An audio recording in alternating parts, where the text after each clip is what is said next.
Hello বন্ধুরা, good morning. তো আজকে হচ্ছে আমাদের বাড়িতে পিঠে পুলি, মানে পৌষ পার্বণের আজকে আমাদের বাড়িতে হচ্ছে পিঠে। তো সেই জন্য সকাল থেকেই সব কিছু জোগাড়জান্তি করেছি। দেখো, আমাদের বাড়িতে আজকে নিরামিষ হবে। আর নিরামিষ মানে আরেকজনের হচ্ছে, মানে আমার বরের হচ্ছে সবথেকে প্রিয় জিনিস, সেটা হচ্ছে খিচুড়ি। ওর নিরামিষ মানে ওটাই বোঝে, আর কিছু বোঝে না। আর ডাল ভাতও খেতে চায় না।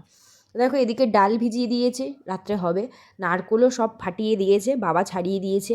যেগুলো ফাটানো আছে ওগুলো কুড়বো, আর কয়েকটা হচ্ছে মানে বার করে দিয়েছে ওটা খিচুড়িতে দেওয়ার জন্য। খিচুড়িতে কিন্তু তোমার নারকোল দিলে কিন্তু ভালোই খেতে লাগে, তোমরা একদিন করে খেয়েও ভালো লাগবে।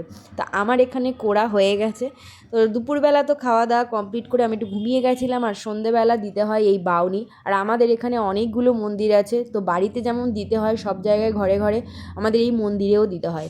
ওই জন্য মা আসতে পারেনি, আমিই গেছি, কারণ মায়ের পায়ের ব্যথা আছে, ওই জন্য মা হাঁটতে পারছে না। আমি মেজো মার সঙ্গে গেছিলাম। ফার্স্ট গেছিলাম মনসা মন্দিরে, তারপর এখানে শীতলা মন্দির, তারপর এখানে কালী মন্দির আছে, বনবিবিমা মন্দির আছে, তারপর শিব মন্দির।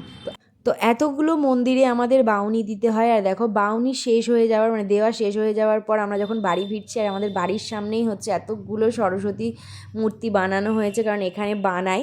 আরও একটা জায়গা আছে, এখানে 2-3 জায়গায় সেখানে মূর্তি বানাচ্ছে। আর যেহেতু সামনে সরস্বতী পুজো, ওই জন্য প্রচুর মূর্তি বানানো আছে, এখনও রং করা হয়নি। তো আমাদের বাউনি দেওয়া কমপ্লিট। এবার আমরা যাচ্ছি বাড়িতে চলে।